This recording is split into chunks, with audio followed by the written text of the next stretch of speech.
मैं इस चैनल के माध्यम से आज आप लोग को बताऊंगा कि जो बिहार पारा मेडिकल और पॉलिटेक्निक और आईटीआई जो साइंस का जो क्वेश्चन पूछा जाता है, या तो फिर अपकमिंग जो भी एग्जामिनेशन है साइंस, जिसमें साइंस का फैक्टर होता है। जनरली बोले तो अभी रेलवे का एएलपी का भी एग्जाम मतलब फॉर्म वैकेंसी आने वाला है, तो उसके लिए भी साइंस उसमें बहुत ज़्यादा पूछा जाता है। तो उसके लिए ये जो वीडियो है बहुत ही ज़्यादा यूज़फुल होने वाला है। तो अगर कोई जैसे कि एग्जामिनेशन ये सब जो पारा मेडिकल पॉलिटेक्निक और आईटीआई और एएलपी ये सब जो तैयारी कर रहे हैं उनके लिए बहुत ही इम्पोर्टेंट वीडियो होने वाला है। जैसे कि यहाँ पे मेरे पास एक पीडीएफ है जिसमें है कि आज मैं कवर करने वाला हूँ कि जनरल प्रॉपर्टीज ऑफ सबस्टांसेस मतलब पदार्थ के समान गुण के बारे में जो भी क्वेश्चन बनने वाला है, इसमें मैं आज बताने वाला हूँ कि किस प्रकार से उसमें क्वेश्चन पूछा जाता है। इसमें से क्वेश्चन एक दो क्वेश्चन आप लोग का मिल जाएगा बोले तो पॉलिटेक्निक और पैरामेडिकल और आईटीआई, ठीक है। तो उन लोग के लिए बिहार का जो एग्जामिनेशन अभी होने वाला है उन लोग के लिए बहुत ही ज़्यादा यूज़फुल होने वाला है। तो पूरे वीडियो को लास्ट तक देखिए, अगर अच्छा लगे तो सब्सक्राइब और लाइक ज़रूर कीजिए। जैसे कि यहाँ पे देख सकते हो, पहला क्वेश्चन मैं उठाने वाला हूँ। तो पहला क्वेश्चन बता रहा है कि साबुन के बुलबुले का दाब वायुमंडलीय दाब से कम होता है। मतलब साबुन का जो बुलबुला होता है, कभी आपने या तो नहाते या तो फिर कपड़ा धोते टाइम देखा होगा कि जो साबुन का बुलबुला होता है वो वायुमंडलीय दाब से कम होता है अथवा अधिक। तो इसमें से क्वेश्चन जो आने वाला है अधिक होता है, वायुमंडलीय दाब से जो होता है अधिक होता है। स्वचालित हाइड्रोलिक ब्रेक जो होता है किस सिद्धांत पे कार्य करता है? तो पास्कल के सिद्धांत पे कार्य करता है। यहाँ पे देख सकते हो कि एक और है फर्मीले क्षेत्र में, और देख सकते हैं यहाँ पे बर्फीले क्षेत्र में बताया जाता है कि बर्फीले क्षेत्र में जब झील के ऊपर सतह का पानी बर्फ में बदल जाता है। बर्फीला जब एरिया होता है जैसे कि लेह लद्दाख, ये सब एरिया जो होता है जनरली बर्फीला वाला एरिया होता है, तो फिर उसके अंदर रहने वाले जीव जंतु जीवित रह जाते हैं। देखा होगा कि जैसे कि कोई भी एरिया है उसमें ये जो बर्फ़ है, बर्फ़ जम गया, उसके अंदर जो जीव है वो भी जीवित ही रह जाते हैं। तो क्यों ऐसा होता है? क्योंकि पानी का घनत्व तो 4 डिग्री सेल्सियस पर अधिक होता है। इस कारण बस झील के भीतर पानी जो होता है नहीं जम पाता। ऊपर में जो होता है पानी वो जम जाता है, लेकिन अंदर वाला जो पानी होता है वो नहीं जम पाता है, ठीक है। नदी से समुद्र में प्रवेश करने पर, कोई जहाज अगर है नदी से समुद्र में प्रवेश करता है तो क्या प्रतिक्रिया होता है? तो वह होता है समुद्र में कुछ ऊपर उड़ जाता है। मतलब समुद्र में जाने पर क्या होता है, जहाज ना वो ऊपर उड़ जाता है, उसका घनत्व तो अधिक हो जाता है। जब किसी झील की तली से उठकर वायु बुलबुला ऊपरी सतह पर जाता है तो उसके आकार पर क्या प्रभाव पड़ता है? उसका आकार जो होता है वो बढ़ जाता है, ठीक है। किसी वस्तु की मात्रा बदलने पर उसकी घनत्व पर क्या प्रभाव पड़ता है? अगर कोई वस्तु है उसकी मात्रा बदल दिया जाए तो उसका डेंसिटी, उसका घनत्व जो होता है वो क्या रहेगा? तो वस्तु का घनत्व अपरिवर्तित रहेगा, मतलब कि डेंसिटी पर उसका कोई इफेक्ट नहीं पड़ने वाला है। वस्तु का अगर मात्रा बदल दिया जाए तो घनत्व में कोई भी परिवर्तन नहीं होने वाला है, ठीक है। यहाँ पे देख सकते हो, हवाई जहाज से यात्रा करते समय पेन की स्याही क्यों निकाल दी जाती है? यहाँ पे देखा होगा कि वायु दाब की जो कमी होती है ना, उसके कारण जो होती है मतलब कि पेन वगैरह जो एयरप्लेन में एलाउ नहीं करता है, क्योंकि प्रेशर जो होता है एयर का वो कम जाता है। तो कम जाने के बाद उसमें जो होता है ना कि जब प्रेशर जब कमेगा तो उसमें जो जितना उसका कैपेसिटी रहेगा उससे कम मिलने वाला है। तो ऑटोमेटिक ये होता है कि उसमें स्याही जो इंक रहेगा वो बाहर आ जाता है। जैसे कि ज़्यादा ऊंचाई जाने पर ऑटोमेटिक जो मनुष्य अगर जाता है तो उसके नाक से ऑटोमेटिक ब्लड वगैरह निकल जाता है, तो इसी कारण से होता है, ठीक है। यदि नहीं नदी की अपेक्षा समुद्र में तैरना आसान क्यों है? तो पिछले बार मैंने बताया कि समुद्र का घनत्व होता है जो नदी घनत्व से अधिक होता है। डेंसिटी अधिक होने के कारण जो होता है उसमें तैरना आसान होता है समुद्र में, ठीक है। समुद्र में प्लवन करते हुए बर्फ का पिंड, समुद्र में प्लवन करते हुए बर्फ का जो पिंड है पानी की सतह का 1/9 भाग उठा जाता है। समुद्र में प्लवन करते हुए, समुद्र में कोई तैरते हुए कोई बर्फ है जो पानी के सतह का 1/9 भाग उठा हुआ रहता है। इसलिए जब बर्फ़ पिघलती है तो पानी के सतह में कोई भी परिवर्तन नहीं होता है। जैसे कि एक क्वेश्चन ऐसा भी आता होगा कि अगर एक बाल्टी है उसमें पूरी तरह से बर्फ़ भरा हुआ है, अगर वो बर्फ़ पिघलेगा तो उसमें क्या इफेक्ट पड़ेगा? ऐसे भी क्वेश्चन होता है। तो उसमें कोई भी इफेक्ट नहीं होने वाला है, क्योंकि उसका जो घनत्व रहता है, उसका जो एरिया रहता है, वो जिस तरह से बर्फ़ पिघलेगा तो उसी एरिया में उतना में ही रह जाएगा। अगर नीचे में रखा जाए तो उसका डेंसिटी, उसका घनत्व है जो थोड़ा बढ़ेगा, मतलब कि अगर पिघल के थोड़ा दूर तक फैलेगा तो नीचे रखने पर होता है, लेकिन बाल्टी या तो फिर कुछ भी सामान में रखने पे वो उतना ही रह जाएगा, उससे ज़्यादा पानी बढ़ने वाला नहीं है। यहाँ देख लिया जाए तो कि पृष्ठ तनाव सरफेस टेंशन का कारण क्या होता है? तो अणुओं के मध्य समंजन बल, अणुओं का मध्य जो समंजन बल होता है उसके कारण होता है पृष्ठ तनाव, सरफेस टेंशन जिसको बोला जाता है। बैरोमीटर के पैमाने पर अचानक गिरावट आ जाता है तो इसमें से मौसम किस तरह से अंकित करता है? अगर बैरोमीटर में अचानक गिरावट आ जाता है तो तूफान, आंधी तूफान आने की संभावना रहता है। अगर धीरे धीरे गिरता है ना तो बारिश आने की संभावना रहता है। अगर ऑटोमेटिक ऊपर की ओर उड़ जाए, अचानक ऊपर की ओर उठ जाए तो मौसम साफ होने की संभावना है। मैंने यहाँ पे 3 क्वेश्चन कराने का कोशिश किया हूँ। यहाँ पे फिर से मैं बताना चाहूँगा कि अचानक अगर गिरावट आ जाए तो तूफानी मौसम आने की संभावना है। अचानक ऑटोमेटिक गिर जाए। अगर धीरे धीरे ऊपर की ओर जाए, अचानक ऊपर की ओर उठे तो मौसम साफ होने की संभावना रहता है। अगर धीरे धीरे नीचे की ओर गिरे तो क्या होता है कि मौसम जो होता है वो बारिश होने की संभावना रहता है। ठीक है। तेल जल के पृष्ठ पर क्यों तैरता है? तेल होता है जो जल के पृष्ठ पर क्यों तैरता है? जैसे कि कोई देखे हो, जो भी तेल वगैरह गिरता है तो जल के पृष्ठ पर ऑटोमेटिक तैरने लगता है। तो ये होता है कि पृष्ठीय तनाव, सरफेस टेंशन के कारण होता है। कुएं से पानी से भरी बाल्टी, कुएं से जो होता है पानी से भरी बाल्टी को ऊपर खींचा जाता है। कुएं में जो भरी बाल्टी होता है ऊपर खींचा जाता है तो क्या अनुभव होता है? तो क्या अनुभव होगा इसमें से? मैंने ग्रेविटेशनल जहाँ पढ़ा रहा था तो उस टाइम मैंने बताया होगा। वो वीडियो अगर कोई नहीं देखे हो तो मैंने प्लेलिस्ट के रूप में, प्लेलिस्ट तो नहीं मतलब कि पार्ट बाई पार्ट मैंने वीडियो अपलोड कर दिया है। Lecture number 1, lecture number 2, lecture number 3 करके ऐसे करके हर एक वीडियो है। तो आप अगर नए हो तो फिर पूरा वीडियो को देखो, आसान तरीके से समझ में आएगा। जैसे कि इसमें बताया जा रहा है कुएं से पानी से भरी बाल्टी, अगर कुएं में पानी है उससे अगर बाल्टी भर के उसमें से पानी निकला जाता है तो क्या होता है? उसमें क्या अनुभव करोगे? बाल्टी पानी की सतह से ऊपर आकर भरी होगी इस प्रकार से। यहाँ हम देख सकते हो वायुमंडल से बादलों में तैरने का क्या करना है? वायुमंडल में बादलों के तैरने का क्या करना है? वायुमंडल जो होता है उसमें बादल का तैरने का क्या करना होता है? तो वायु के घनत्व की तुलना में बादलों का घनत्व कम होता है। वायु के घनत्व की तुलना जो होता है ना वो बादलों की घनत्व की तुलना से कम होता है। इसी कारण से वो बादल होता है जो तैरता है। लोहे का घनत्व उसके द्वारा हटाए गए जल के अपेक्षित घनत्व से अधिक तथा पारे के घनत्व से कम होता है। इस कारण लोहे के कील जो होते हैं पारे पर तैरता है। पारे पर क्यों तैरता है? लोहे का जो कील होता है पानी में डूब जाता है, लेकिन पारे का जो कील होता है उस पर तैरता है। क्योंकि पारे का जो घनत्व होता है उसके डेंसिटी यानी उसके घनत्व से जो लोहा का कील का जो घनत्व होता है उसका कम होता है। इसी कारण बस वो ऊपर में होता है कि पारे के ऊपर जो होता है वो तैरता है। ठीक है। पौधे की जड़ों से पत्तियों की जड़ बढ़ने के लिए क्या कारण होता है? कोई चीज़ का कारण होता है। बताया जा रहा है कि पौधे की जो जड़ होता है उससे पत्ती तक, जैसे कि पानी वगैरह जो नीचे ज़मीन से पानी वगैरह जाता है, जड़ से लेकर के पत्ती तक किस कारण से पहुंचता है? कैसी तत्व के कारण? इसमें से हो जाएगा कि अगर लालटेन कोई है तो उसमें भी तेल जो है ऊपर की ओर जाता है, कैसी तत्व के कारण होता है। ठीक है। इस प्रकार से आप लोग का ध्यान रखना है। स्टोव में मिट्टी के तेल का बत्ती ऊपर चढ़ने का क्या कारण होता है? कैसी तत्व के गुण के कारण होता है। स्टोव भी होता है उसमें मिट्टी का तेल, जैसे मैंने बताया लालटेन वगैरह या तो फिर वही हो गया, उसमें जो भी उसमें मिट्टी का जो तेल है ऊपर चढ़ता है तो कैसी तत्व के कारण होता है। अब तक ज्ञात तत्वों के किस पदार्थ का प्रत्यास्थानता सर्वाधिक होते है? इलास्टिसिटी किसका सबसे अधिक होती है? तो क्वार्ट्ज की इलास्टिसिटी जो होता है वो सबसे अधिक होता है। अपमर्जक मिलाने पर जल के पृष्ठ तनाव पर क्या प्रभाव पड़ेगा? तो जल का पृष्ठ तनाव जो होता है वो घट जाएगा।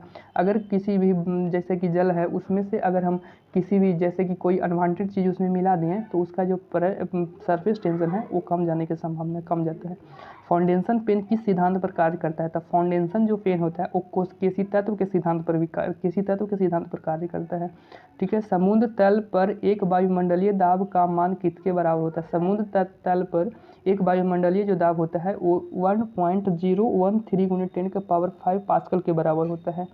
इस प्रकार से अब देख लिया जाए कि घनत्व का सर्वाधिक सापेक्षिक घनत्व जल का जो होता है अधिक सबसे ज़्यादा घनत्व होता है वो 4 डिग्री सेल्सियस पे होता है।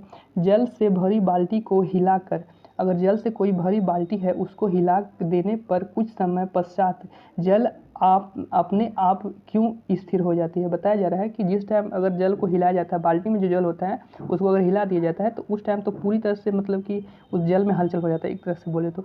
उसके बाद ऑटोमेटिक फिर होता है वो जल होता है जो शांत हो जाता है। क्यों? तो श्यानता के कारण इसमें होता है। धातु की शुद्धता ज्ञात करने के लिए किस सिद्धांत का प्रयोग किया जाता है? तो आर्किमिडीज का सिद्धांत का प्रयोग किया जाता है। धातु की प्योरीफिकेशन करने के लिए ये आर्किमिडीज जो सिद्धांत है उसका प्रयोग किया जाता है। जल से निकलने पर शेविंग ब्रश के बाल आपस में किस कारणवश चिपक जाते हैं? तो पृष्ठ तनाव के कारण, सरफेस टेंशन के कारण जो होता है शेविंग ब्रश का जो बाल होता है वो आपस में चिपक जाते हैं। स्टील रबर की अपेक्षा अधिक प्रत्यास्था क्यों होती है? स्टील होती है जो रबर की अपेक्षा अधिक फैलता है, मतलब कि जो रबर के हैं रबर उतना नहीं फैलता लेकिन स्टील जो है ज़्यादा फैलता है। क्यों होता है ऐसा? तो स्टील के लिए अत्यधिक विरूपण बल, डिफॉर्मेशन फोर्स की आवश्यकता होती है। ठीक है, इसमें वाहनों से स्नेहक तेल ल्यूब्रिकेंट ऑयल का प्रयोग क्यों किया जाता है? तो घर्षण कम करने के लिए। जो जैसे भी ट्रांसपोर्ट वगैरह जो भी होता है उसमें लुब्रिकेंट ऑयल का प्रयोग किया जाता है क्योंकि घर्षण कम हो सके, घर्षण जो हो कम हो। आंधी आने पर टीन की छत और छप्पर उड़ जाते हैं क्योंकि उस पर वायुदाब नीचे के वायुदाब से कम होता है। बताया जा रहा है छप्पर देखे होंगे जैसे कि छता वगैरह होता है या तो फिर झोपड़ी वगैरह जो होता है वो होता है आंधी तूफान जो आने पे क्या होता है ना कि ऑटोमेटिक जो होता है उड़ जाता है। तो उड़ने का कारण क्या होता है कि नीचे के दबाव से कम होता है, नीचे के दबाव जो होता है उससे ऊपर वाला दबाव जो होता है वो कम होता है, इस कारण बस वो उड़ जाता है। किसी वस्तु की सतह से के लंबवत लगने वाले बल को क्या कहा जाता है?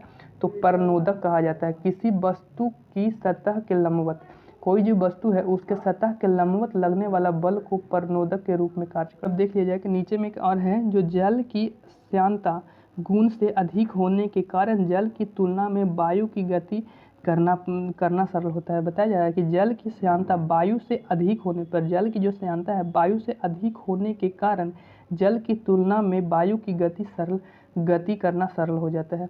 अब नीचे हम लोग देखेंगे वेव स्पीड के बारे में हम लोग देखेंगे। तरंग गति क्या होता है इसके बारे में हम लोग जानेंगे। इसके बाद फिर होता है कि कौन कौन सा मीडियम होता है जो वेव ट्रांसफ़र होता है। उसके बाद फिर इसमें भी हम देखेंगे कि किसका खोज कौन किया था, कौन वैज्ञानिक जो था। जैसे एक्स रे हो गया, उसके बाद फिर गामा रे हो गया, उसके बाद फिर अल्ट्रा वायलेट रे हो गया, विजुअल रे हो गया, इंफ्रारेड रे हो गया। इस प्रकार से जो रे है इनका खोज किसने किया, इन्वेंशन किसने किया था, इसके बारे में हम लोग जानेंगे।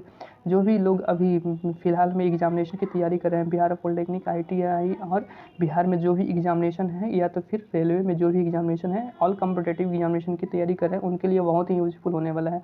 ठीक है, अगर जो बिहार का एंट्रेंस एग्जाम के लिए तैयारी कर रहे हैं खास करके पैरामेडिकल पॉलिटेक्निक और ITI, तो निश्चित रूप से ध्यान रहे कि इससे ज़्यादा क्वेश्चन आप लोग का पूछने वाला नहीं है। ओके, ठीक है, और कोई भी इन्फॉर्मेशन चाहिए तो कमेंट कर सकते हो, मैं उसका रिप्लाई पक्का दूँगा। यहाँ पे देखा जाए कि क्वेश्चन स्टार्ट करता हूँ। रात्रि दृश्य उपकरण नाइट विजुअली डिवाइस में प्रयोग की जाने वाली तरंगें कौन सी होती है? अगर रात को किसी को देखना है तो कौन सी उसमें से तरंग का उपयोग किया जाएगा? तो वो अवरकत तरंग मतलब इंफ्रावेव का उपयोग किया जाता है।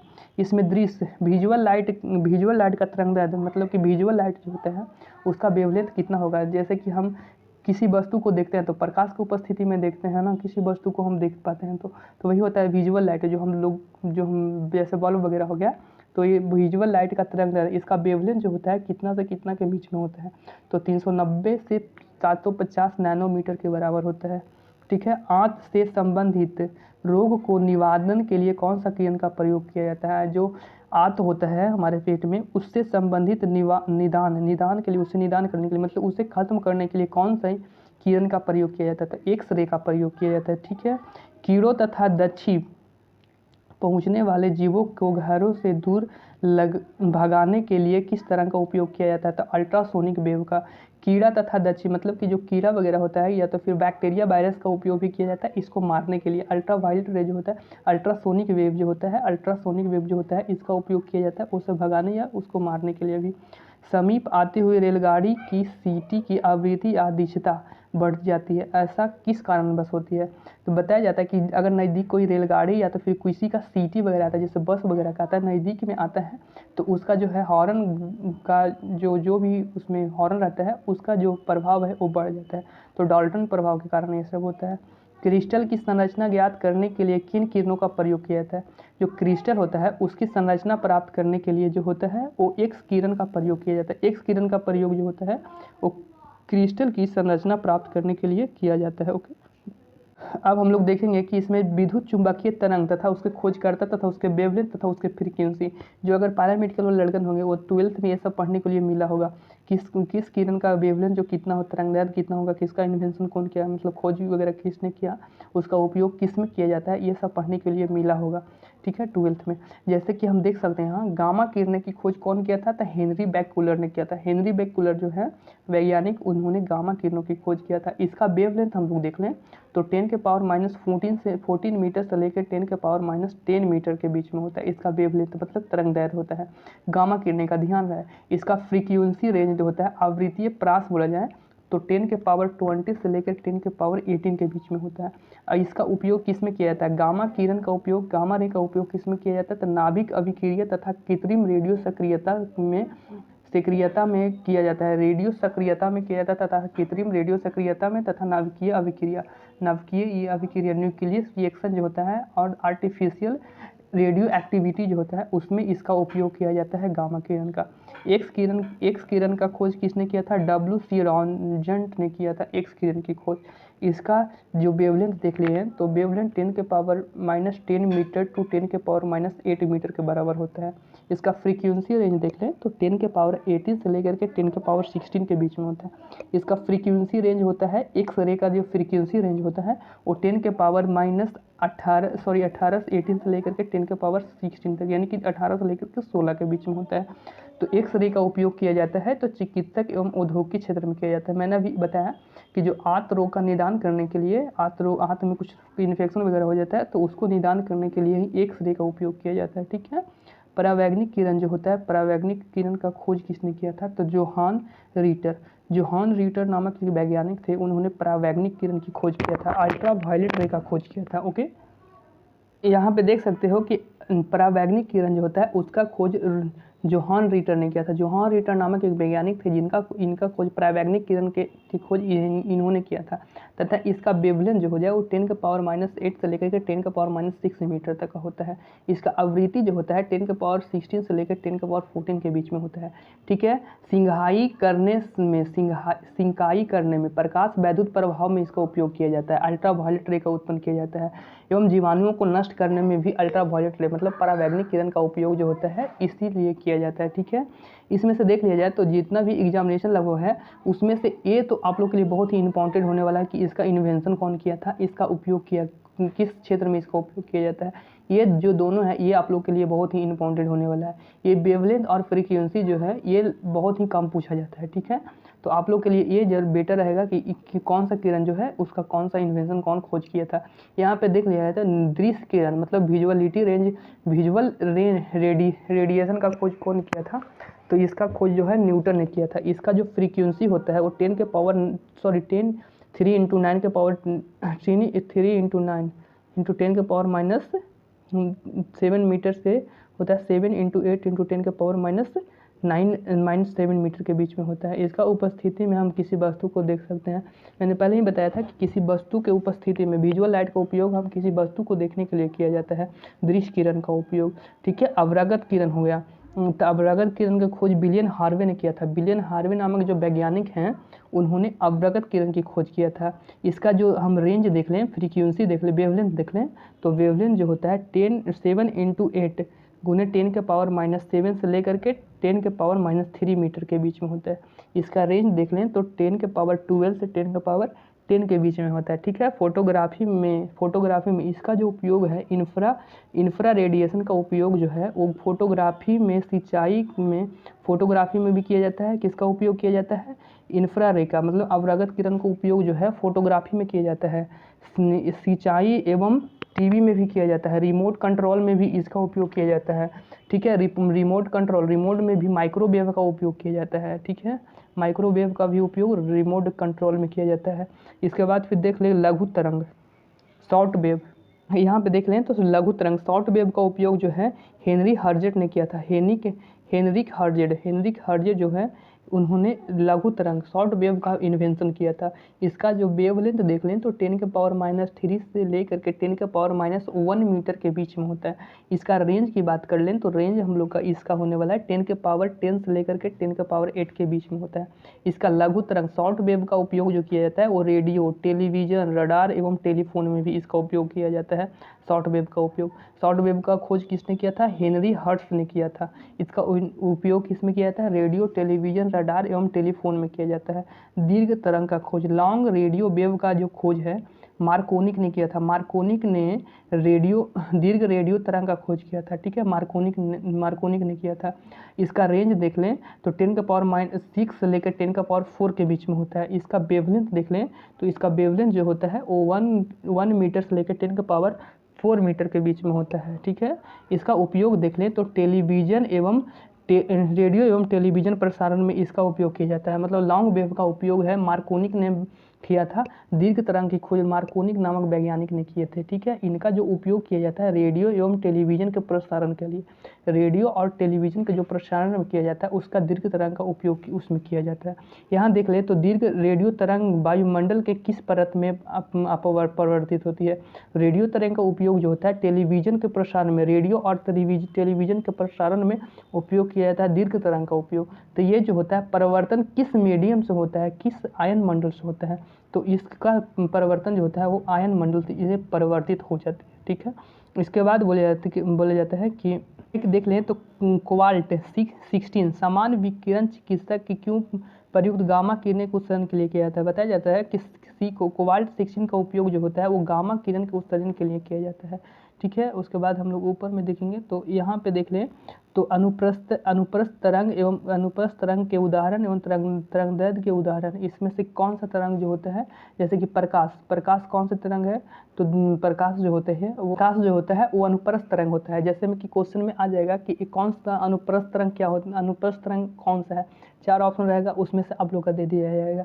अनुप्रस्थ तरंग जो होता है वो प्रकाश जो होता है अनुप्रस्थ तरंग होता है, लेकिन ध्वनि जो होता है अनुदैर्घ्य तरंग होता है, ध्यान रहे।